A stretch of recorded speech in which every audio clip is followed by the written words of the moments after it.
Hi எல்லாருக்கும் வணக்கம். Welcome to my channel. நான் உங்க Soniacharles. இன்னைக்கு என்னோட சேனல்ல ரொம்ப சுலபமா செய்யக்கூடிய டீ கடையில இருக்கிற மாதிரி கஜடா எப்படி வீட்லயே செஞ்சு சாப்பிடுறதுன்னு நான் சொல்றேன். வீடியோட முடிவுல நீங்களும் இது ட்ரை பண்ணி பாருங்க. எப்படி வந்திருக்குன்னு கமெண்ட் செக்ஷன்ல சொல்லுங்க. மறக்காம என்னோட சேனலுக்கு சப்ஸ்கிரைப் பண்ணுங்க. வாங்க சமைக்கலாம். கஜடா செய்கிறதுக்கு நான் இன்றைக்கி ஒரு மிக்ஸி ஜாரில் 1/2 கப் சர்க்கரை சேர்க்க போகிறேன். இந்த சர்க்கரையை நம்ம நல்லா பவுட்ரு செஞ்சுக்கணும். இந்த சர்க்கரையோட ஒரு 4 ஏலக்காய் சேர்த்து இதை நல்லா பவுடரை அரைச்சி எடுத்துக்க போகிறேன். இந்த மாதிரி நல்லா பவுடரை அரைச்சி எடுத்துக்கணும். அடுத்து இதில் ஒரு முட்டையை உடச்சி ஊற்றுறேன். ஃபஸ்ட்டே நம்ம முட்டையை சேர்க்கக்கூடாது. ஃபஸ்ட்டு சர்க்கரையை நல்லா பவுடரை அரைச்சிட்டு அதுக்கப்புறமா தான் முட்டையை சேர்க்கணும். அப்போ தான் சர்க்கரை நல்லா பவுடரை அரையும். அதுக்கப்புறம் அது நல்லா பவுடரான பிறகு இந்த மாதிரி முட்டையை அதில் சேர்த்துட்டு நல்லா பேஸ்ட் மாதிரி அரைச்சி எடுத்துக்கணும். இந்த மாதிரி நல்லா அரைச்சி அதை எடுத்து வச்சிடணும். அடுத்து ஒரு மிக்சிங் பவுலில் என்னென்ன சேர்த்து இதை மிக்ஸ் பண்ணணும்னு நான் சொல்கிறேன். இதுக்கு நான் 1 கப் மைதா மாவு எடுத்திருக்கேன். இது வந்து 250 கிராம்.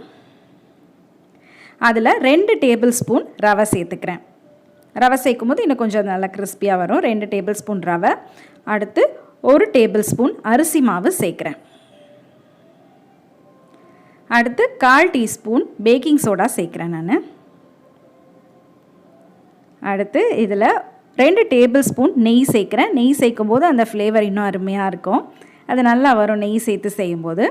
அடுத்து நம்ம அரைச்சி வச்சுருக்க அந்த பேஸ்ட்டை நான் இப்போ அதில் சேர்த்துக்கிறேன். சர்க்கரையும் முட்டையும் அதில் சேர்த்துட்டு இதை இப்போ பிசைய வேண்டியதான். இது பிசையும் போது ஒரு 2 டேபிள் ஸ்பூன் பால் சேர்த்து பிசையலாம் தேவையாக இருந்தால்.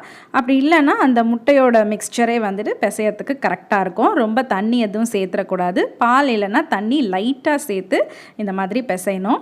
இது வந்து ரொம்ப சப்பாத்தி மாவு மாதிரி சாஃப்டாக வராது. இந்த மாதிரி கொஞ்சம் பிசுபிசுப்பு தன்மையாக தான் வரும். அதனால் தண்ணி எதுவும் சேர்த்துடக்கூடாது. பாருங்கள், கையில் இந்த மாதிரி ஒட்டுற மாதிரி தான் இருக்கும். பட் இதுதான் கரெக்டான பதம். அது இப்போ அது ரெடி ஆகிடுச்சு. இதை 20 நிமிஷம் அப்படியே ஊற விட்டுறணும். அடுத்து 20 நிமிஷம் கழித்து ஸ்டவ்வில் ஒரு பேன் வச்சுட்டு அது நல்லா முங்கி பொரியிற அளவுக்கு நான் இப்போ அதில் எண்ணெய் சேர்க்குறேன். இந்த மாதிரி எண்ணெய் சேர்த்துட்டு எண்ணெய் சூடாகும் போது கையில் இந்த மாதிரி எண்ணெய் தடவிக்கணும். அப்போ தான் ஒட்டாமல் உருண்டை பிடிக்க முடியும். நார்மலாக ஒரு சின்ன சின்ன உருண்டையாக எடுத்துக்கணும். ஒரு பெரிய நெல்லிக்காய் சைஸ் அளவு உருண்டை பிடிச்சா போதும். ரொம்ப பெரிய பெரிய உருண்டையாக போட்டால் உள்ளே சரியாக வேகாது. இந்த மாதிரி சின்ன உருண்டையாகவே போட்டு சிம்மில் வச்சே வேக விடணும். அப்போ தான் உள்ளே நல்லா வெந்து வரும். மீடியம் ஃப்ளேமில் வச்சே இதை வேக விடணும். இந்த மாதிரி 2 சைடும் திருப்பி போடணும். ரொம்ப ஹை ஃப்ளேமில் வச்சுட்டா உள்ளே சரியாக வேகாது, மேலே மட்டும் ப்ரௌன் ஆகிடும். ஒரு சைடு நல்லா வெந்த பிறகு அடுத்த சைடு திருப்பி விடணும். இந்த மாதிரி கிராக்ஸ் எல்லாம் நம்ம போட வேண்டாம். அது தானாகவே எண்ணெயில் போட்டோன்னே கடையில் விற்கிற மாதிரி அந்த மாதிரி கிராக்ஸ் வந்துடும். பாருங்கள், 2 சைடும் அருமையாக பொரிஞ்சு வந்திருக்கு. நல்லா பொன்னிறமாக வந்துடுச்சு. இப்போ அது 2 சைடும் நல்லா வெந்துருச்சு. அவ்வளோதான், ஒரு 5 நிமிஷம் தான் ஆகும் அது பொரியறதுக்கு.